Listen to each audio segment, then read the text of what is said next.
السلام علیکم ورحمۃ اللہ وبرکاتہ۔ الحمد للہ نحمده ونستعینه ونستغفره ونؤمن به ونتوکل علیہ ونعوذ باللہ من شرور انفسنا ومن سیئات اعمالنا من يهده الله فلا مضل له ومن يضلل فلا هادي له ونشهد ان لا اله الا الله وحده لا شريك له ونشهد ان سيدنا وسندنا وشفيعنا وحبيبنا ومولانا محمدا عبده ورسوله، أما بعد. أعوذ بالله من الشيطان الرجيم، بسم الله الرحمن الرحيم.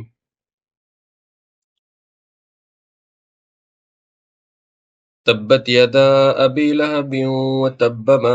أغنى عنه ماله وما كسب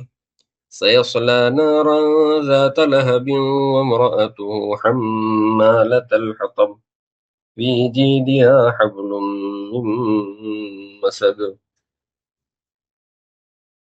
صدق اللہ العظیم. معزز سامعین سامعات، گزشتہ کل سورۃ النصر آپ حضرات کے سامنے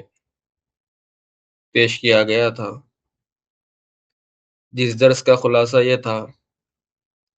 کہ اس میں فتح مکہ کی خوشخبری اور فتح مکہ کے بعد پیش آنے والے خصوصی واقعات اور احوال کی طرف اشارہ، اور اس کے بعد نبی رحمت صلی اللہ علیہ وسلم کو تسبیح و تحمید اور استغفار کی تلقین کی گئی تھی. اور اس درس کا جو سبق اور پیغام دیا گیا تھا وہ یہ دیا گیا تھا کہ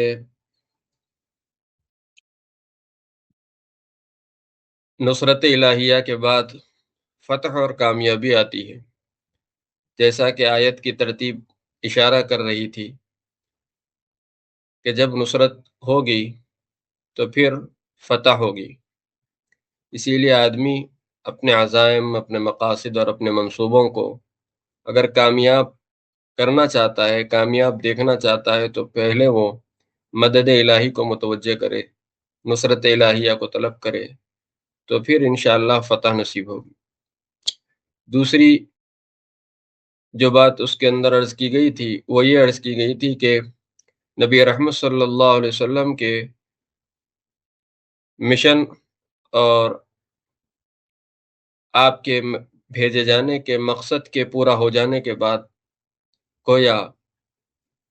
آپ کو بلانے کی طرف بھی، آپ کی وفات کی طرف بھی اس میں اشارہ دیا گیا، جیسا کہ حضرت عباس رضی اللہ عنہ، حضرت عبداللہ ابن عباس رضی اللہ عنہ اور خود نبی رحمت صلی اللہ علیہ وسلم کے بیان کے مطابق کہ اس صورت کے نازل ہونے کے بعد آپ نے سب سے پہلے حضرت فاطمہ رضی اللہ عنہ کو اپنی وفات کی اطلاع دے دی تھی، جس سے یہ سبق دیا گیا تھا کہ اس میں اشارہ ہے حضور اکرم صلی اللہ علیہ وسلم کی وفات کا. اور جو اشارہ اس میں ملتا ہے وہ یہ ہے کہ جب آدمی اپنی ذمہ داریاں پوری کر لے، جب اپنے عزائم پورے کر لے اور مقاصد میں وہ کامیاب ہو جائے، تو پھر ایسی صورت میں اس کو تسبیح، تحمید اور استغفار کا اہتمام کرنا چاہیے. جیسا کہ نبی رحمت صلی اللہ علیہ وسلم کو مقاصد اور عزائم کے پورے ہو جانے کے بعد، مشن نبوت پورا ہو جانے کے بعد، بعثت نبوت پورا ہو جانے کے بعد آپ کو تسبیح، تحمید اور استغفار کا حکم دیا گیا. لہٰذا ہر مومن کو چاہیے کہ جیسے ہی اپنے کو کامیابی ملے، عزم پورا ہو، ارادہ پورا ہو، منصوبہ پورا ہو، تو پھر اللہ کی حمد و ثنا اور استغفار ہونا چاہیے. تیسرا یہ سبق کل رہ گیا تھا اس میں، وہ یہ سبق تھا کہ اس میں جیسے حضور اکرم صلی اللہ علیہ وسلم کی وفات کی طرف اشارہ ہے، اس میں یہ بات بھی ہے کہ جب آپ کی وفات قریب ہیں تو پھر آپ کے لیے چاہیے کہ آپ تسبیح و تحمید اور استغفار کا اہتمام کیجیے، تسبیح و تحمید اور استغفار کا اہتمام کیجیے. اس سے یہ سبق ملتا ہے کہ جب آدمی اپنی ذمہ داریاں پوری کر لے، مثال کے طور پر اس کا پڑھنا ہو جائے، پڑھانا ہو جائے، اس کے بعد شادی ہو جائے، بچے ہو جائیں، بچوں کو پڑھانا ہو جائے، اس کی ذمہ داریاں پوری ہو جائیں اور ان کی شادیاں ہو جائیں، کمانا ہو جائے، جمانا ہو جائے، جیسے جو انسان کی عموماً ایک ذمہ داریاں ہوتی ہیں زندگی کے لازمی حصوں میں سے، وہ حصے جیسے ہی پورے ہو جائیں تو پھر سمجھ لے آدمی کہ بس اب جانے کی تیاری شروع کر دینی ہے۔ فسبح بحمد ربک واستغفر میں یہ بات چھپی ہوئی ہے کہ اپنے ذاتی زندگی کے جو ذمہ داریاں ہوتی ہیں، بچوں کی شادیاں، بچوں کے پڑھایاں اور کمانے وغیرہ سے ایک فارغ ہو جانے کے جو مراحل ہوتے ہیں، ان مراحل کی تکمیل کے بعد بس آخری زندگی میں آدمی کو تسبیح، تحمید اور استغفار کا خوب اہتمام کرنا چاہیے، جیسا کہ نبی رحمت صلی اللہ علیہ وسلم کی اس میں وفات کی طرف اشارہ کرنے کے بعد آپ کو تسبیح اور تحمید کا اہتمام کرنے کی ترغیب دی گئی۔ اسی لیے یہ سبق ملحوظ رکھنا چاہیے کہ جب آدمی کو قرائن سے معلوم ہو جائے کہ جانے کا وقت ہے، یا حالات ایسے ہو جائیں جس سے جانے کے وقت کا پتہ ملتا ہو، تو پھر آدمی کو تسبیح اور تحمید اور استغفار کا خوب اہتمام کرنا چاہیے۔ یہ وہ باتیں تھیں جو گزشتہ سورۃ النصر سے متعلقہ درس کی تھی۔ آج ہے سورہ لہب۔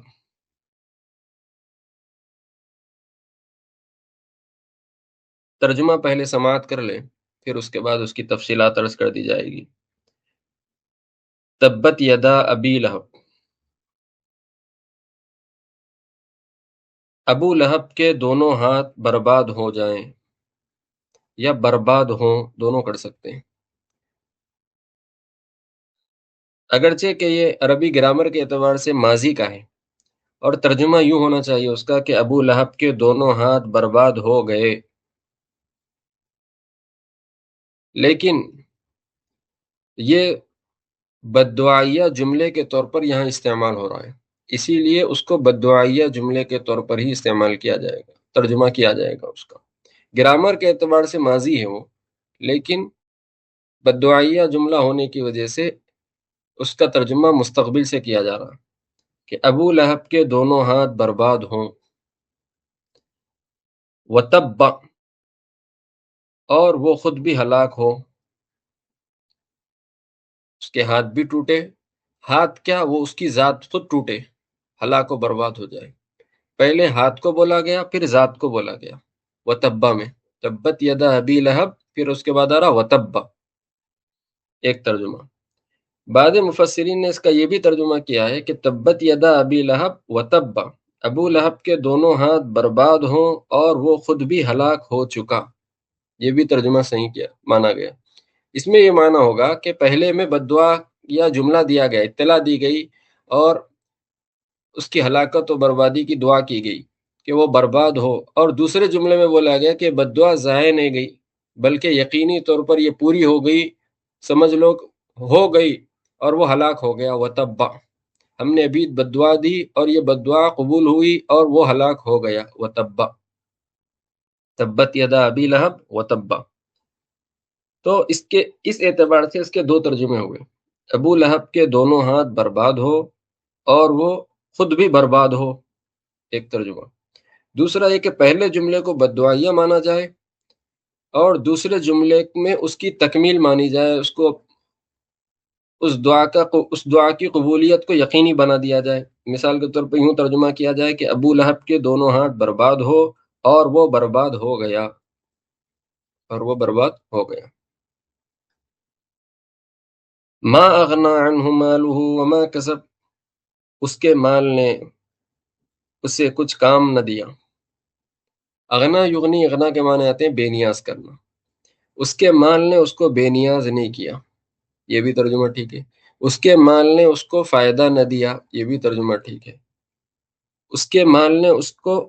کچھ فائدہ نہ پہنچایا، بے نیاز نہیں کیا، ضرورت پوری نہیں کی، جبکہ مال آدمی کی ضرورت اور وقت پر کام آنے کی چیز ہوتی ہے، لیکن اس کے مال نے اس کی ضرورت پوری نہ کی۔ وما کسب، اور جو کچھ کہ اس نے کما رکھا تھا، یعنی اس کی جائیدادیں وغیرہ بھی اس کے اندر داخل ہو گئی ہیں، اور اس کی اولاد بھی اس کے اندر داخل ہے، اور جو کچھ کہ اس نے حاصل کیا، کمایا، جیسا کہ مال ہوتا ہے یا اولاد ہوتی ہے۔ ما کسب میں دو باتیں داخل ہیں، نہ اس کے حق میں اس کا مال کام آیا، نہ اس کے حق میں اس کی اولاد کام آئی۔ ما اغنا عنہ مالہ وما کسب۔ سیصلی نارا ذات لہب، ان قریب وہ داخل ہوگا بھڑکتے ہوئے شعلوں والی آگ میں۔ نار کا ترجمہ تو آگ کا ہوتا ہے، لہب کہتے ہیں شعلے کو، ذاتہ کا ترجمہ ہوتا ہے والا۔ سیصلی نارا ذات لہب، ان قریب وہ شعلوں والی بھڑکتی آگ میں داخل ہوگا، وہ بھی وامرأتہ، اور ساتھ ساتھ اس کی بیوی بھی، وہ بھی داخل ہوگا، وامرأتہ، اور اس کی بیوی بھی، حمالۃ الحطب، جو کہ لکڑیاں اٹھانے والی ہے،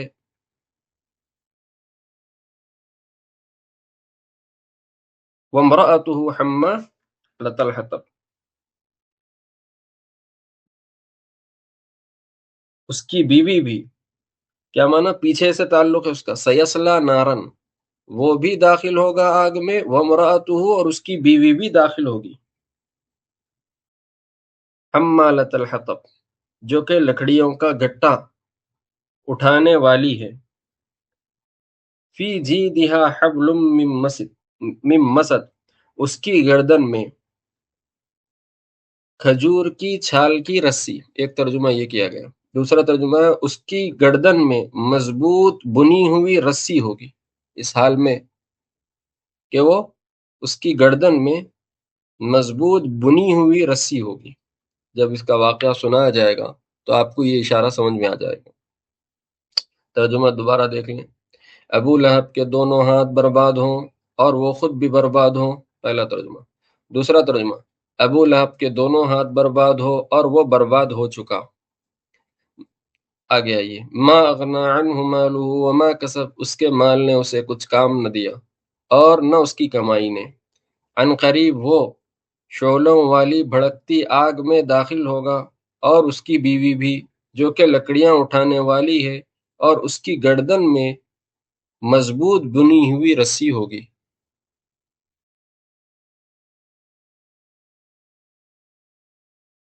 تفصیلات یہ ہیں کہ دراصل نبی رحمت صلی اللہ علیہ وسلم کو جب نبوت دی گئی اور آپ نے اس منصب کو پورا کرنے کے لیے دین کی دعوت اور دین کا پیغام لوگوں کو پہنچانا شروع کیا، تو اسی موقع پر آپ صلی اللہ علیہ وسلم کو ایک خاص حکم دیا گیا تھا، وَأَنذِرْ عَشِيرَتَكَ الْأَقْرَبِينَ، وَأَنذِرْ عَشِيرَتَكَ الْأَقْرَبِينَ، اے محمد صلی اللہ علیہ وسلم، آپ اپنے قریبی رشتہ داروں کو ڈرائیے، آپ اپنے قریبی رشتہ داروں کو ڈرائیے۔ جب آپ صلی اللہ علیہ وسلم پر یہ آیت نازل ہوئی تو آپ نے صفا پہاڑی پر تشریف لے گئے، اور اس وقت عربوں کی عادت یہ تھی کہ جب کبھی کوئی اہم اعلان کرنا ہوتا، پورے مجمع کو اکٹھا کرنا ہوتا، تو اونچی جگہ پر پہاڑ پر چلے جاتے اور وہاں سے آواز دیتے، اس لیے کہ موجودہ زمانے کی ضروریات اور سہولیات جو ہے وہ اس زمانے میں نہیں تھی آواز پہنچانے کی۔ تو ایک یہ کہ پہاڑ پر اونچائی پر چڑھتے، نمبر ایک۔ نمبر دو یہ کہ خاص طور پر ایک جملہ کہا جاتا تھا اس وقت پہاڑ پر چڑھ کر، یا صباحا، یا صباحا، اس جملے کا مطلب یہ ہوتا تھا کہ خاص طور پر یہ جملہ اس وقت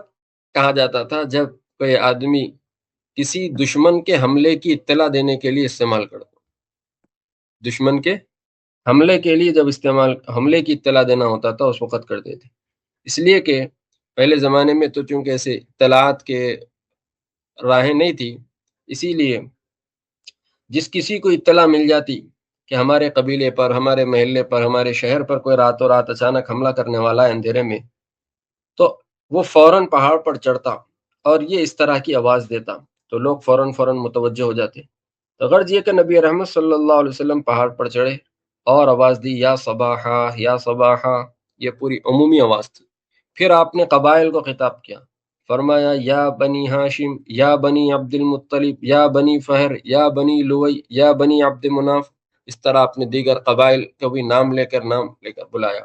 اور طلب کیا۔ پھر افراد کا نام لے کر بلایا، یا عباس بن عبد المطلب، یا حمزہ بن عبد المطلب، یا صفیہ بنت عبد المطلب، یا فاطمہ بنت محمد، افراد کا بھی نام لیا، پورے مجمع کو اکٹھا کیا اس دستور کے مطابق۔ پھر حضور اکرم صلی اللہ علیہ وسلم نے لوگوں سے سوال کیا، یہ بتاؤ کہ اگر میں تم سے یہ کہوں کہ میرے اس پہاڑ کے پیچھے ایک دشمن ہے جو تم پر حملہ آور ہونا چاہتا ہے، حملہ کرنا چاہتا ہے، کیا تم لوگ اس بات کی تصدیق کرو گے؟ تو سارے مجمع نے کہا کہ ہم نے تو بچپنے سے آپ کو صادق اور امین جانا، ہم کیسے آپ کی بات کو جھٹلا سکتے ہیں؟ آپ نے ان کو اپنی ذات میں اعتماد میں لیا پہلے، اور اپنا معتمد ہونا، اپنا صادق اور سچا ہونا ثابت کیا کہ جب میں سچا ہوں تمہاری نظر میں، اور میری یہ اطلاع تمہاری نظر میں جھوٹی نہیں ہو سکتی، اور تم یہ سمجھتے ہو کہ میں سچا ہوں، تو پھر اب میری یہ بات سنو۔ وہ یہ ہے کہ اللہ تبارک و تعالیٰ کہتے ہیں کہ میں نے جو پیغام لے کر آیا ہے، اور میں نے جو دین، توحید اور ایمان و اسلام کا راستہ لے کر آیا ہے، تم اس راستے پر چلو، توحید کو قبول کرو، اور کفر و شرک اور بت پرستی سے اپنے آپ کو بچاؤ۔ اگر تم کو میری یہ اطلاع سچ معلوم ہوتی ہے کہ ایک پہاڑ کے پیچھے ایک دشمن ہے جو تم پر حملہ کرنا چاہتا ہے، تو اگر یہ بات سچی معلوم ہوتی ہے تو پھر یہ بات سچی کیوں نہیں معلوم ہوتی؟ یہ مطلب ہے اس بات کا۔ یہ سوال کے جواب میں یہ بات رکھنے کا مقصد یہ ہے کہ جب تم اس بات کو سچا مانتے ہو تو پھر میرے اس پیغام کو سچا کیوں نہیں مانتے؟ یہ پیغام بھی سچا ہے کہ اللہ ایک ہے، اللہ کے علاوہ کوئی معبود نہیں۔ اگر تم یہ بات قبول کر لو تو تمہارے لیے کامیابی ہے، اور اگر تم یہ بات قبول نہیں کرتے تو پھر میں تم کو اللہ کے عذاب سے ڈراتا ہوں، تمہارے لیے ہلاکت و بربادی، تمہارے لیے ہلاکت و بربادی۔ جب آپ صلی اللہ علیہ وسلم نے یہ بات کہی اور دعوت دی تو اس وقت ابو لہب کو بہت غصہ چڑھ گیا، جو رشتے میں حضور اکرم صلی اللہ علیہ وسلم کا چچا تھا۔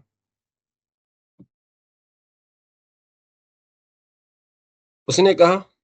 الہذا جمعتنا یا محمد، اے محمد کیا یہ بات کہنے کے لیے تم جمع کی ہم سب کو، اتنی آواز دے کر اور اتنا ایسے انداز میں کہ ایسے معلوم ہو جیسے کہ کوئی دشمن حملہ آور ہو، اس لیے جمع کیا؟ الہذا جمعتنا، کیا تم اسی لیے جمع کی ہم سب کو؟ تبن لک سائر الیوم، تمہارے لیے ہلاکت ہو، ہمارے لیے کیوں ہلاکت ہو؟ اس لیے کہ نبی رحمت صلی اللہ علیہ وسلم نے دعوت کے آخر میں فرمایا تھا کہ اگر تم میری دعوت توحید کو قبول نہیں کرو گے، دعوت ایمان کو قبول نہیں کرو گے، تو پھر تمہارے لیے ہلاکت و بربادی ہے، تمہارے لیے عذاب ہے۔ تو اس نے جواب میں وہ جملہ کہا کہ اگر ہم قبول نہیں کرتے تو ہمارے لیے ہلاکت کیوں ہو؟ تبن لکا، اے محمد تمہارے لیے ہلاکت ہو۔ نبی رحمت صلی اللہ علیہ وسلم کو بد دعا دی کہ ہلاکت ہمارے لیے نہیں، تمہارے لیے ہو۔ تبن لکا یا سائر تبن لکا سائر اليوم یا محمد، اے محمد تمہارے لیے ہلاکت ہو، ہمارے لیے ہلاکت نہ ہو۔ اس موقع پر جواب دیا گیا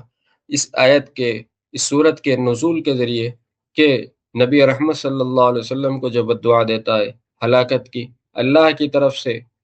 قرآن مجید کی طرف سے، اس کے لیے ہلاکت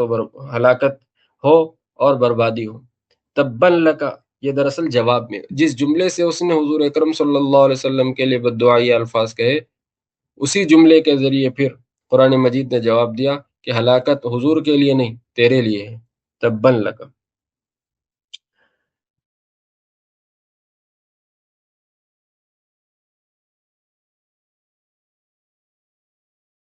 ابو لہب، یہ حضور اکرم صلی اللہ علیہ وسلم کا رشتے میں چچا ہوتا۔ یہ ابو لہب کیا ہے؟ ابو لہب دراصل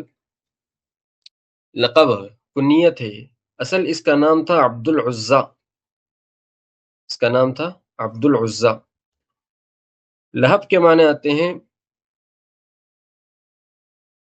انگارہ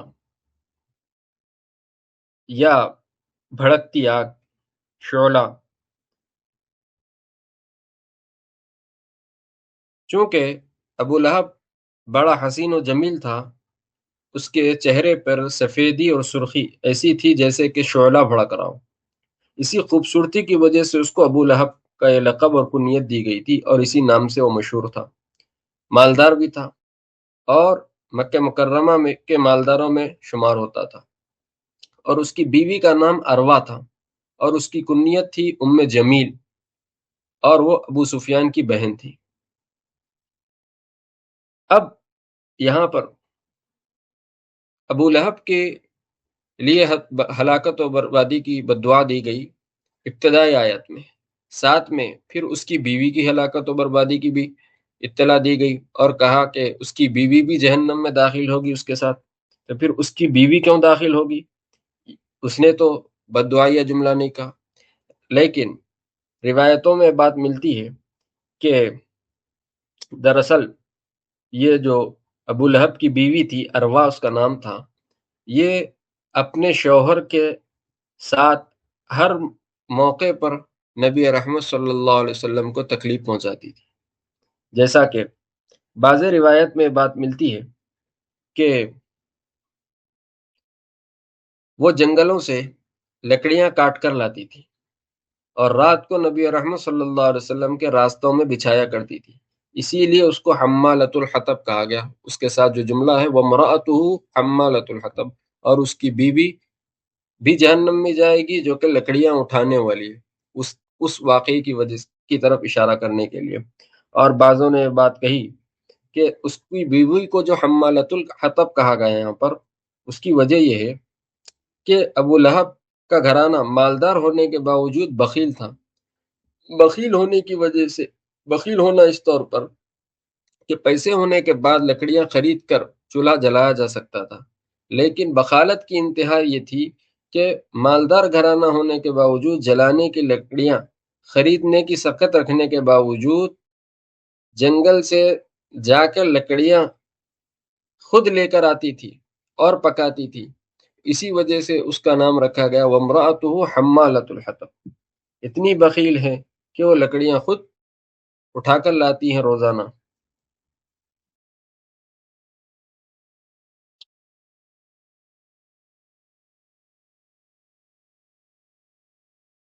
فی جیدہا حبل من مسد،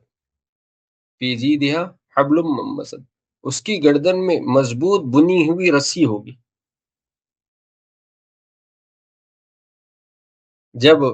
لکڑیاں اکٹھی کرتے ہیں تو لکڑیاں اکٹھی کر کے اس کو ایک ڈوری سے، رسی سے باندھ دیتے ہیں، مضبوط رسی سے اس کو باندھ دیتے ہیں۔ لکڑی کا گھٹا اسے کہتے ہیں، گھٹرا بھی اسے کہتے ہیں، گھٹری بھی اسے کہتے ہیں۔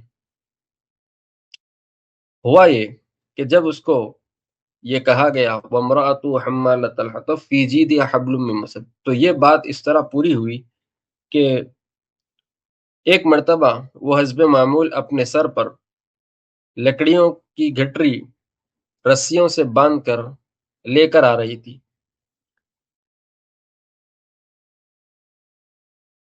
ایک مرتبہ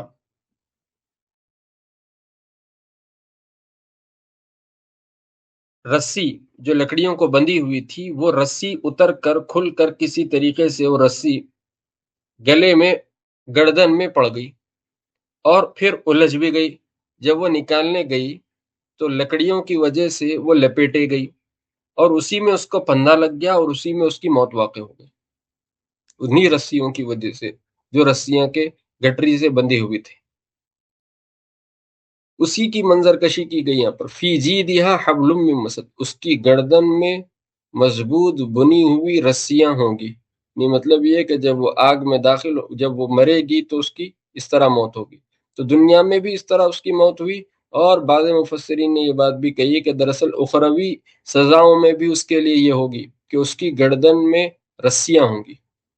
اس کی گردن میں رسیاں ہوں گی جس سے اس کا گلا گھٹے گا، جس سے اس کا گلا گھٹے گا۔ اب یہاں پر پہلی آیت میں تبت یدا ابی لہب وتب میں یہ جملہ حل ہو گیا اس اعتبار سے کہ نبی رحمت صلی اللہ علیہ وسلم کو اس نے بد دعا دی، تو قرآن مجید نے اور اللہ نے جواب میں اس کے لیے ہلاکت و بربادی کی بد دعا کی اور وہ ہلاک ہوا۔ ما اغنی عنہ مالہ وما کسب، اس کے مال نے اور اس کی اولاد نے اسے کام نہ دیا۔ یہ جملے کا کیا مطلب ہے؟ جب نبی رحمت صلی اللہ علیہ وسلم نے یہ اطلاع دی کہ اگر ایمان اور اسلام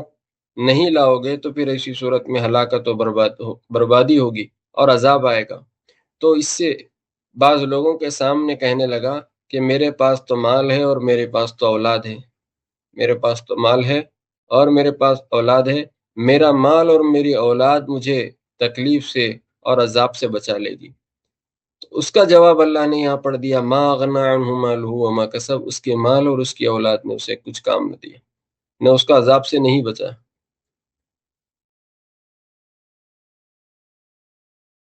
اب یہاں پر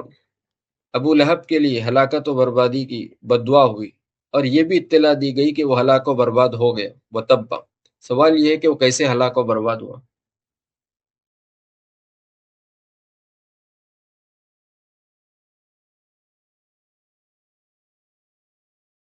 وہ اس طور پر ہلاک و برباد ہوا کہ یہ غزوہ بدر میں شریک ہوا، اور غزوہ بدر کے ایک ہفتے کے بعد اس کے بدن میں ایک دانہ سا نکل کے آیا، ایک پھوڑا سا نکل کے آیا، زہریلا۔ اور لوگ کہتے تھے کہ وہ گویا ایک طاعون جیسی بیماری تھی جو اس کو نہایت تکلیف پہنچاتی تھی۔ جب وہ مرض ایسا دیکھا گیا کہ وہ طاعون جیسا ہے، دوسروں کو بھی لگ سکتا ہے، متعدی مرض ہے، تو گھر والوں نے اس خطرے سے کہ کہیں یہ مرض اوروں کو نہ لگ جائے، اسے بالکل الگ تھلگ کر دیا، یہاں تک کہ اس سے کوئی ملتا جلتا بھی نہ تھا، اور اس دانے میں، اس پھوڑے میں اس قدر سخت تکلیف ہوتی تھی کہ مچل جاتا تھا، بے چین ہو جاتا تھا، اور شہر سے دور، علاقے سے دور ایک کھلی جگہ میں اس کو ڈال دیا گیا تھا، تاکہ اس کے اندر کے جو جسمانی جو مرض ہوا وہ مرض کسی اور کو نہ لگے۔ تو بالکل اکیلا و تنہا ایڑیاں رگڑتے رگڑتے مر گیا، اس زخم کی تکلیف کی وجہ سے جو زخم اس کے جسم میں ہوا تھا، اس دانے کی وجہ سے جو اس کے جسم میں پھوٹا تھا۔ اور پھر اس کے مرنے کے بعد اس کے جسم میں اس قدر تعفن اور اس قدر بدبو، اور اس جسم کے زخم کے پھوڑے کی وجہ سے جو اس کا تعفن تھا، اس کی وجہ سے اس کی لاش اٹھانے کو کوئی تیار نہ تھا۔ اسی حالت میں 3 دن گزر گئے، مجبوراً چند غلاموں کو کرائے پر لے کر ایک گڑھا کھدوا کر اس کو ڈھکیل دیا گیا اور پتھروں سے اسے ڈھک دیا گیا۔ یہ ہے اس بددعا کا اثر جو کہ قرآن مجید نے یہاں پر بیان کیا، تبت یدا ابی لہب و تب، ابو لہب کے دونوں ہاتھ برباد ہو اور وہ خود بھی برباد ہو، اور وہ برباد ہو چکا۔ یہ اس کی ہلاکت و برباد۔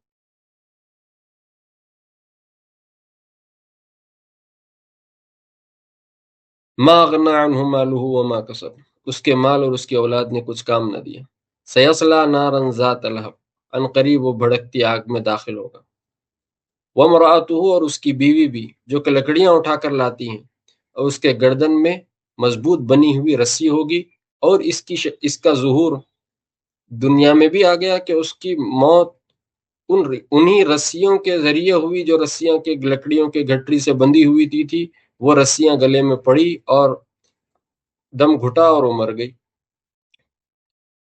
اور پھر کل قیامت کے دن بھی وہ رسیوں میں جکڑی ہوئی ہوگی اس کی گردن۔ یہ سورہ لہب کا مختصر سا مفہوم تھا جو پیش کر دیا گیا۔ اب سبق کیا ہے اس سورت کا؟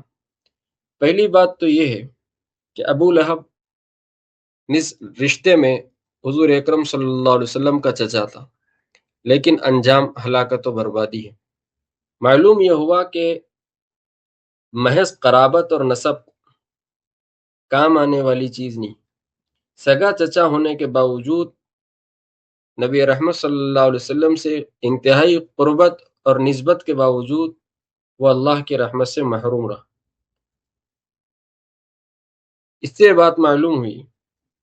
کہ ایمان اور عمل کے بغیر نجات کی کوئی راہ نہیں، خواہ وہ کسی سے، کسی ولی سے، کسی نبی سے رشتہ رکھتا ہوں، یا کسی نبی سے یا وہ خواہ کسی ولی سے رشتہ رکھتا ہوں۔ اسی لیے نبی رحمت صلی اللہ علیہ وسلم اپنے رشتہ داروں کو خاص طور پر یہ تلقین کرتے تھے اور یہ فرماتے تھے اپنے قریبی لوگوں سے کہ تم خود اپنے آپ کو جہنم کی آگ سے بچانے کا انتظام کر لو، اس لیے کہ میں تمہارے کچھ کام نہیں آ سکتا اگر تم ایمان نہیں لاؤ گے۔ یہ جملہ آپ فرماتے تھے۔ اور خود حضرت فاطمہ رضی اللہ عنہ کو جو آپ صلی اللہ علیہ وسلم کی نصیحتیں تھیں، اس میں ایک نصیحت کا جملہ تھا، یا فاطمہ انقذی نفسک من النار، اے فاطمہ تو خود اپنے آپ کو آگ سے بچا لے، فإنی لا املک لکم من اللہ شیئا، اس لیے کہ میں تمہارے کچھ کام نہیں آ سکتا۔ یعنی مطلب وہی ہے کہ اگر ایمان اور عمل تمہارے ساتھ نہ ہو تو پھر یہ نسب کچھ کام نہیں آئے گا۔ اسی لیے یہ نہ سمجھنا کہ ہم فلاں رشتے سے تعلق رکھتے ہیں، فلاں خاندان اور فلاں نسب سے تعلق رکھتے ہیں، کام آ جائیں گے، یہ سب رشتے نسب کام آ جائیں گے۔ وہاں پر تو یوم یفر المرء من اخی و امی و ابی و صاحبتی و بنی، اس دن آدمی اپنی باپ سے، دوست سے، بھائی سے، بچوں سے، سب سے بھاگے گا، وہاں پر نسب کام نہیں آئے گا۔